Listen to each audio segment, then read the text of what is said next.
The human skull is an ancient passport, one that is absolutely impossible to forge. When anthropologists hold one, they read a detailed diary of a life, determining species, age, sex, daily diet, and even the hidden diseases a person endured. We like to think human evolution is perfectly mapped, that every new fossil neatly snaps into its designated branch on our family tree. But here is the thing you and I need to understand today. That is not always the full story. Every so often, the Earth gives up something that shatters those established timelines. Scientists pull bone, fragments from the deep rock that simply do not fit any known blueprint. We are talking about skulls that are far too massive or impossibly small, too ancient or too dangerously recent, bearing strange anatomical features that defy the very species they supposedly belong to. Naturally, these strange anomalies instantly become prime bait for conspiracy theorists. The moment an odd bone is unearthed, someone declares it proof of ancient alien visitors, a lost race of giants, or the absolute collapse of evolutionary theory. But the actual truth, as we investigate these forgotten layers of history, is far more complex and thrilling than any wild rumor. Today, we are going to unpack 7 skulls that genuinely stumped the brightest scientific minds. These 7 mysteries tell a staggering story, not about visitors from the stars, but about the breathtaking diversity of our own human family. While some will turn out to be clever hoaxes, others are very real, earth-shattering discoveries that forced paleoanthropologists to burn the old textbooks and start fresh. Let us start with the most famous anomalous bones in the world, the elongated skulls of Paracas. In 1928, a Peruvian archaeologist excavated a desolate peninsula on the southern coast of Peru. Beneath the sands, he uncovered a massive ancient necropolis containing over 300 skeletons.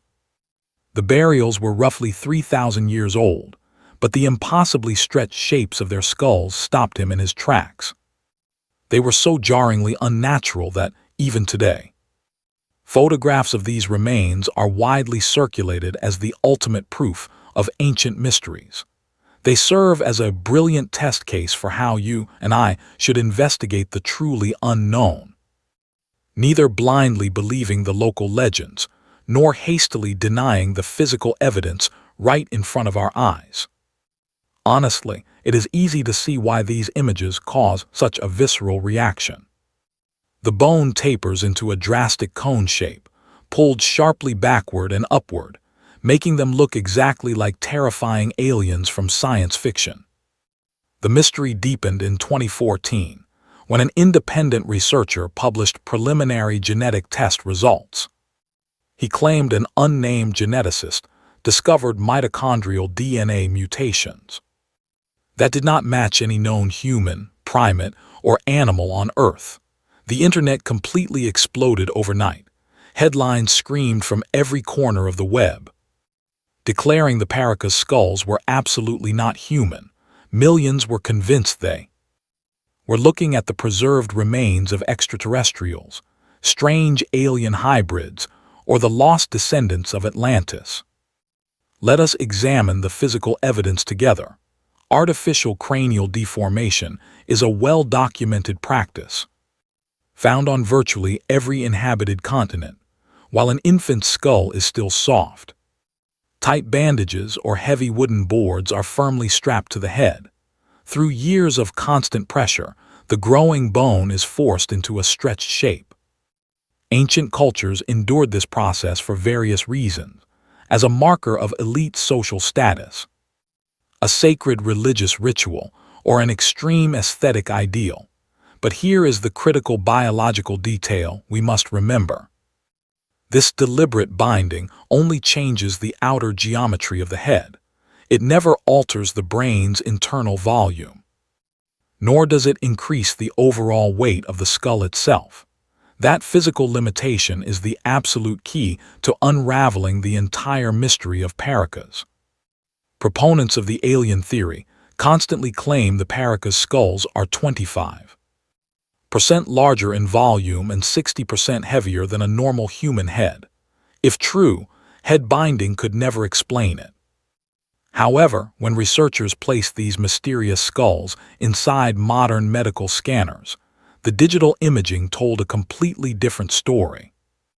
The internal brain volume and the bone structure fell perfectly within the normal variations of our own human species. And what about those shocking DNA mutations? The supposed geneticist who conducted that initial analysis was never publicly named. The explosive data was never submitted to a single peer-reviewed scientific journal.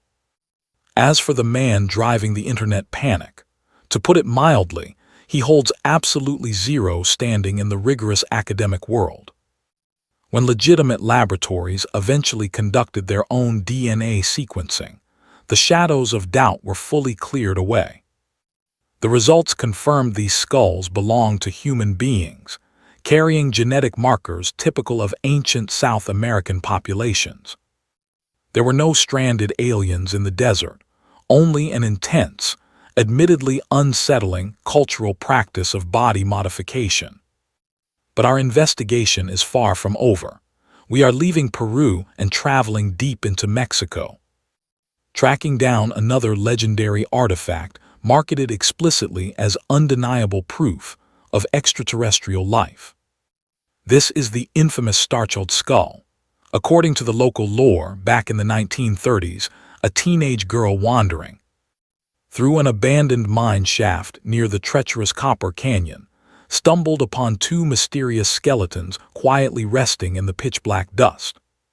The story goes that one skeleton was a normal adult female, while the second belonged to a child with an incredibly deformed skull. The bodies were lost to time, but the heads were preserved. In the late 1990s, they fell into the hands of Lloyd Pye, a controversial author investigating the paranormal. Without hesitation, Pye boldly declared the misshapen bone was a biological hybrid, the direct offspring of a human and an alien. To back his claim, he pointed to its wildly abnormal cranial volume of 1,600 cubic centimeters. That is 200 centimeters larger than an average adult, and a full 400 larger than expected in a child of that small size. Furthermore, the eye sockets were bizarrely swollen, carrying a shallow, highly unusual shape that seemingly defied all known standard human anatomy. Looking closely at the bone structure, the frontal sinuses were missing entirely, and the back of the head was unnaturally flattened. Pye dedicated years of his life to promoting this skull, dragging it to paranormal conferences, showcasing it on television, and aggressively crowdfunding money.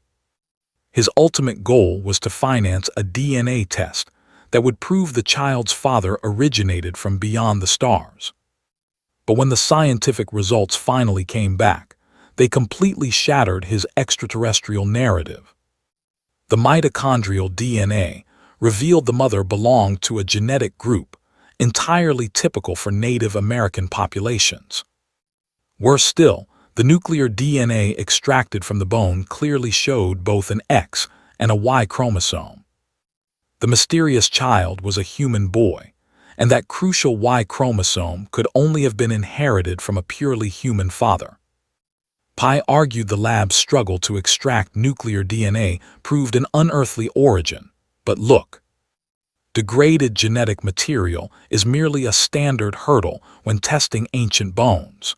Radiocarbon dating then drove the final nail into the coffin, placing the skull at roughly 900 years old. This fits perfectly into the timeline of the Mogollon culture, a society known for deliberate head deformation. A clinical neurologist reviewed the evidence and offered a grounded diagnosis. The child suffered from severe congenital hydrocephalus. This condition causes fluid to accumulate inside the head, creating immense pressure that forces the bone to radically bulge and deform. What you and I are looking at here is not the glamorous evidence of an alien visitation. It is simply the quiet, heartbreaking tragedy of a profoundly sick little boy. This third mystery does not need conspiracy theorists to manufacture a sense of shock. It paralyzed the scientific community all on its own. We are talking about Homo naledi, a species whose very existence violently overturned what we knew about human evolution. In 2013, two amateur cavers pushed their luck deep within the cradle of humankind near Johannesburg. They squeezed through a terrifyingly narrow rock chute inside the Rising Star Cave. At the bottom of that suffocating drop, their headlamps illuminated a floor covered in ancient bones. When a paleontologist organized a specialized excavation, the scale of the discovery left the academic world utterly stunned. Buried in the pitch-black dirt of two deeply isolated underground chambers were the fossilized remains of at least 15 distinct individuals, belonging to a totally unknown branch of our family tree. The skulls of Homo naledi are a biological paradox cast in solid bone.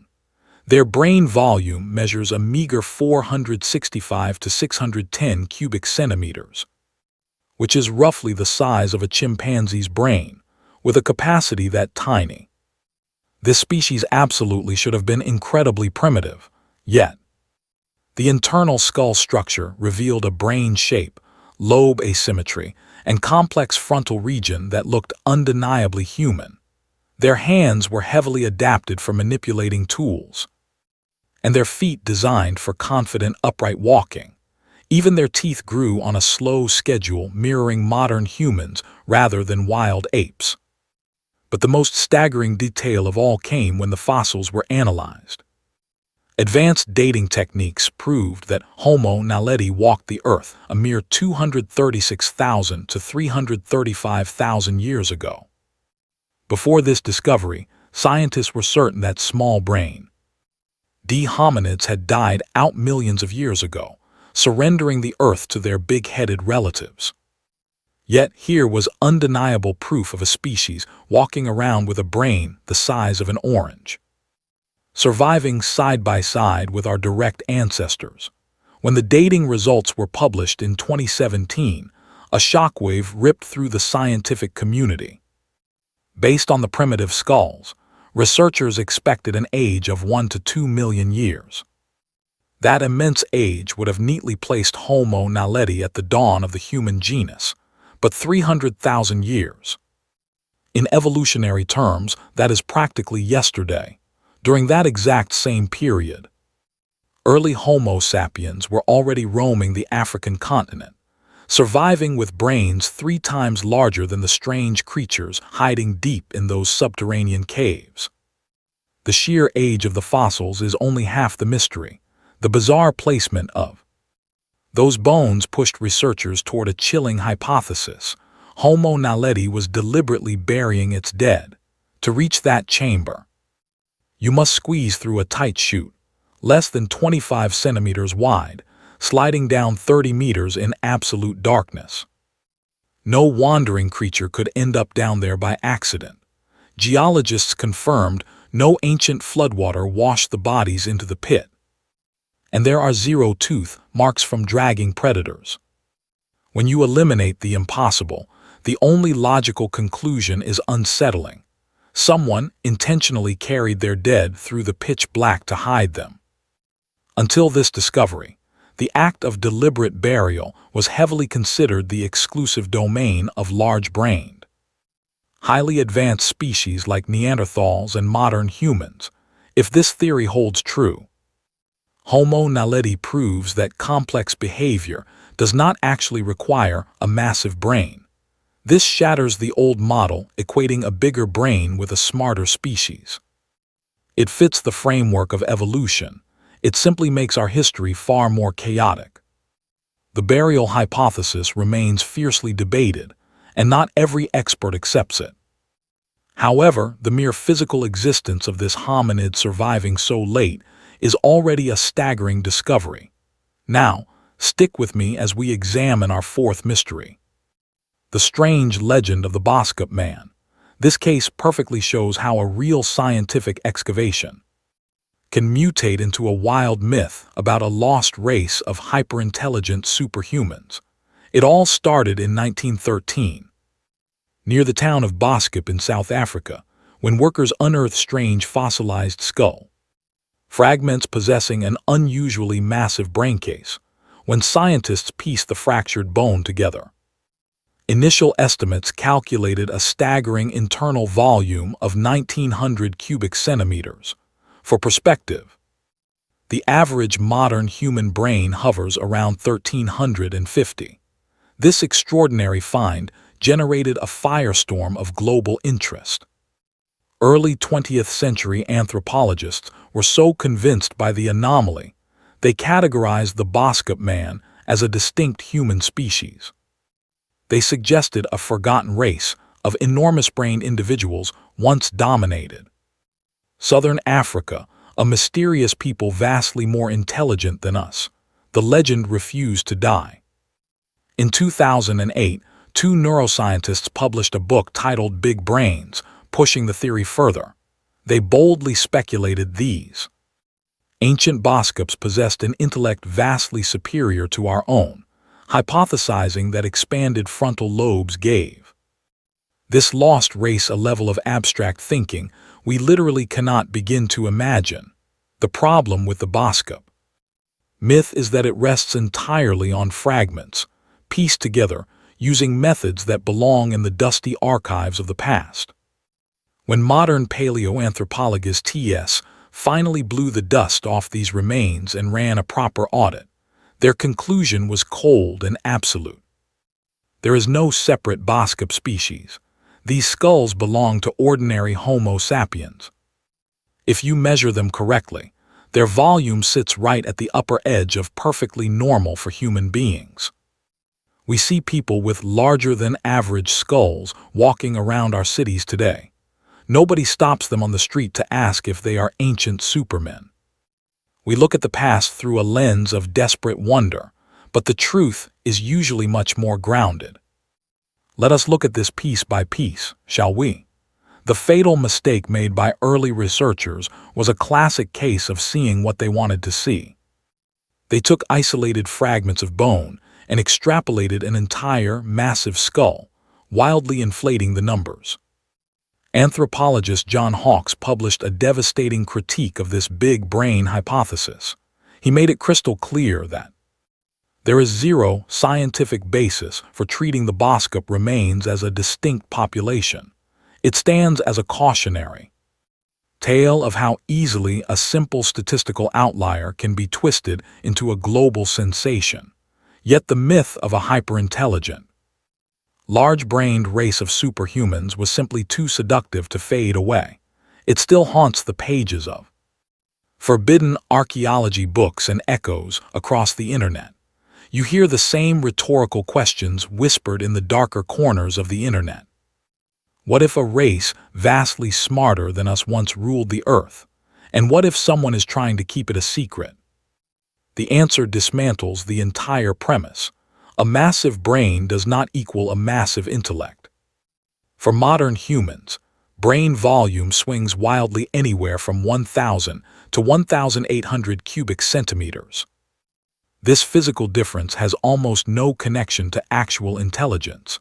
Consider the Nobel laureate Anatole France, whose brain measured barely over 1,000 cubic centimeters. Meanwhile, writer Ivan Turgenev possessed a brain over 2,000. Yet no serious neurobiologist would ever argue that Turgenev was twice as smart. So, even if the Boskop people had genuinely existed as a unique population of large-headed beings, it would tell us absolutely nothing about their mental superiority. Now, our investigation turns to the fifth skull, belonging to a creature the press immediately dubbed the Hobbit. In 2003, deep inside the Liang Bua cave on the Indonesian island of Flores, an archaeological team made a staggering discovery. They found the skeleton of an adult hominid standing barely 106 centimeters tall. Its brain volume was a mere 380 cubic centimeters, smaller than a chimpanzee. Yet right beside this tiny figure lay stone tools, fire remnants, and dwarf elephant bones that this pint-sized hunter had successfully taken down. They named this unprecedented species Homo floresiensis. What makes it so fascinating is that these beings were walking around Flores just 50,000 years ago, exactly when modern humans were rapidly spreading across Southeast Asia, naturally. Conspiracy theorists cried foul, labeling the discovery an elaborate hoax. Meanwhile, academic skeptics argued it was simply a modern human suffering from microcephaly, a genetic disorder that shrinks the brain. But the Earth held more secrets. When excavators pulled up the remains of several more individuals, all sharing that identical miniature skull, the disease theory completely crumbled. It is biologically impossible for an entire multi-generation owl community to suffer from the exact same rare pathology. A painstaking study of the anatomy proved that the proportions of the Flores skull do not match any known human pathology. When a person suffers from microcephaly, their brain shrinks, but their facial features and body remain completely normal. With the Hobbit, everything was scaled down together. The height, the limbs, the skull, and the jaw. All these elements were perfectly balanced, exactly like a healthy but astonishingly tiny creature. This was no disease. This was an entirely new branch of humanity. Homo floresiensis is a living example of island dwarfism. This is a bizarre evolutionary quirk where large animals become trapped on isolated islands with very limited food. Over countless generations, the heavy pressure of survival forces their bodies to shrink in size. That very same island of Flores was a twisted mirror of the world we know. These tiny humans shared their home with dwarf elephants and monstrous, giant rats. It is a textbook island ecosystem, where the large become small and the small become enormous. We can piece together a likely origin story.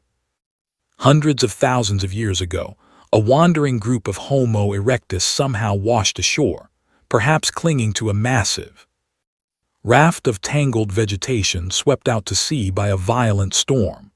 Trapped in this remote paradise, they faced a harsh reality of limited calories. To survive the brutal demands of this isolated world, nature slowly sculpted them over thousands of years, shrinking their bodies down to a fraction of their original size. Yet despite their drastic physical transformation, they lost none of their ingenuity. They still crafted sharp stone tools and roasted elephant meat over open fires. The Flores hominid does not disprove evolution at all. Rather, it reveals that the natural world is capable of astonishing tricks we never even saw coming. Nature took a human relative, squeezed it down to the height of a 4-year-old child over hundreds of millennia, and somehow preserved its core cognitive abilities. Now, let us move to the sixth skull, which long stood as one of the darkest puzzles in paleoanthropology. Known as the Kabwe cranium, or Rhodesian man, it was pulled from the earth in 1921 by a miner named Tom Zwiglar. Deep inside a gloomy lead and zinc mine in modern-day Zambia, the skull emerged from the dirt in breathtaking preservation, standing as one of the most complete specimens of its age ever found in Africa. Massive brow ridges shadow a sloping forehead above a protruding face, making it look far more like an ancient Homo erectus than us. Yet the brain cavity holds roughly 1,280 cubic centimeters, perfectly within the normal range for our own species. For decades, the skull sparked bitter arguments over its age, bouncing wildly between 125,000 and 300,000 years. Recent radiometric testing finally anchored it near 299,000 years. But the ultimate mystery surrounding the Kabwe skull has always been its precise place on the human family tree. Stick with me, because this is where the story takes a strange turn. experts remain divided on who this creature actually was.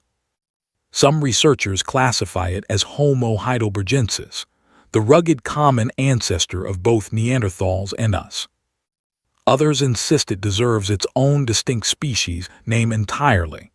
Still others look at those bones and see an archaic Homo sapiens, our own direct forebear, who simply had not yet developed a modern face. But there is another detail that captures the imagination. Right on the left temple of the skull sits a perfectly round hole with absolutely no radiating fracture lines. To the untrained eye, it looks exactly like a clean bullet hole. As you might expect, conspiracy theorists seized upon this single detail with overwhelming enthusiasm. The leap in logic was wild but seductive. An ancient human was shot in the head, proving that advanced firearms existed hundreds of thousands of years before their official invention. But a closer look under the microscope shatters this thrilling illusion. The edges of that mysterious hole show clear signs of bone healing, which points directly to a severe dental abscess or a chronic bone infection. It was a slow, painful biological rot, not a sudden ballistic impact. Yet the lingering confusion over how to classify this skull tells us something profound. Evolution does not march in a neat, straight line from ape to human. It is a wildly tangled bush. Multiple human species walked the earth at the exact same time, bleeding into one another, adapting and quietly fading away. The Kabwe skull alone proves that between 200,000 and 300,000 years ago, the African continent hosted a staggering diversity of human forms. The lines separating one species from another were blurry, fluid, and messy, nothing like the neat, orderly diagrams printed in grade school textbooks. This brings us to our seventh and final artifact. This one is not a genuine biological mystery pulled from the ancient dirt, but rather the single most successful archaeological hoax ever conceived. The infamous crystal skulls. These are a bizarre collection of objects carved from highly polished quartz, long rumored to have been excavated from the ruined temples and lost cities of the ancient Maya and Aztec civilizations. The most legendary of these is the Mitchell-Hedges skull. Adventurer Frederick Mitchell-Hedges claimed to have discovered it in 1924. Buried deep within a temple in Belize, the object is a masterpiece of clear quartz, carved with frightening precision, even featuring a detachable lower jaw. Enthusiasts declared it an artifact of Atlantis, an alien supercomputer, or a mystical portal. The lore insisted that exactly 13 of these skulls existed, and bringing them together would unlock the universe. The truth, however, proved to be far more mundane and even comical. In 2008, the British Museum and the Smithsonian finally put these ancient relics under a powerful electron microscope to look for the undeniable fingerprints of the past. The microscopic evidence was absolutely unforgiving. Etched across the smooth surface of the quartz were the undeniable, rhythmic traces of a modern rotary abrasive tool, specifically a jeweler's wheel. This type of high-speed mechanical technology simply did not exist anywhere in pre-Columbian Mesoamerica, but it was sitting in nearly every high-end gem workshop in 19th century Europe. When genuine ancient artisans worked with quartz, they used coarse sand and rough hand tools. That primitive, painstakingly slow process always leaves behind a chaotic web of random, jagged scratches. But the infamous crystal skulls bear perfectly parallel, sweeping curved grooves. Those elegant, uniform arcs are the unmistakable signature of a spinning mechanical disc cutting through stone. Let us look at the evidence and decide where the real mystery lies. Even the raw material gave the game away. Petrographic analysis confirmed that the quartz used for the Mitchell-Hedges skull likely originated in Brazil or Madagascar, completely outside the reach of the ancient Maya. More damning still is the silence of the earth itself. Not a single crystal skull has ever been recovered during a professional archaeological excavation, every single one magically surfaced on the shadowy European antique markets around the turn of the 20th century. This was a golden era for wealthy collectors, where forging relics was a highly lucrative trade. The primary source for these wonders was a French dealer named Eugene Bobin, a man repeatedly caught peddling elaborate historical fakes.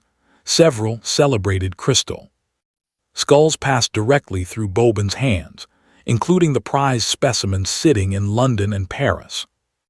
And that romantic tale of finding the artifact in the sweltering jungles of Belize. The other expedition members never corroborated a single word of it. The final nail in the coffin was found buried in the archives of Sotheby's auction house. Receipts prove that Mitchell Hedges quietly purchased his legendary skull at a public auction in 1943. He bought it 2 decades before his daughter started spinning her wild tales of temple ruins. We have looked at 7 distinct skulls. 7 complex stories of our desperate human craving for the miraculous crashing headfirst into the cold, unforgiving light of the scientific method. Looking back across the evidence, the truth finally comes into focus. The elongated Paracas skulls were the product of a striking cultural tradition, not extraterrestrial genetics. The Starchild skull was the quiet tragedy of a sick human child, not proof of a cosmic hybrid. Homo naledi proved that a miniature brain is fully capable of complex behavior. The Boskop Man was a statistical shadow blown up into a modern myth. The tiny Hobbit of Flores Island showed us that natural selection can shrink an entire species down to size. The Kabwe skull reminded us that our ancient family tree is a chaotic, overlapping thicket, and those glowing crystal skulls, they were simply the brilliant masterworks of opportunistic European jewelers, leaving the ghosts of Atlantis undisturbed in the dark. Some look at these strange bones and claim they shatter everything we know, but none of these skulls break the timeline. When you brush away the dirt and the rumor, you find something much more striking. Evolution was never a straight road. It is a blind, restless engine, throwing millions of strange shapes into the dark, knowing most will hit a dead end. That is exactly why an impossible fossil is not a crisis for science. It is a rare clue. A lost piece in a mosaic we have spent 150 years building. The raw truth about Homo naledi, the tiny humans of Flores, or the Kabwe skull does not need wild conspiracy theories to keep us awake. The reality locked in those old bone fragments is infinitely stranger and much more fascinating than any myth we could ever invent. You and I are unpacking this because our real history is never a neat staircase from ape to human. It is definitely not a sudden intervention from the stars. It is a chaotic, brutal, and unpredictable path full of forgotten branches and pure wonders. Imagine a world where tiny creatures with brains the size of an orange carefully buried their dead deep inside pitch-black caves.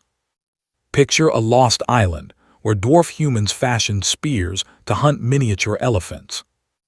No writer could dream up a narrative quite like the one buried beneath our feet. Tell me in the comments which of these ancient echoes caught you off guard the most, and make sure to subscribe. We have so many more layers of the earth to dig through, and plenty of old bones that simply refuse to stay silent.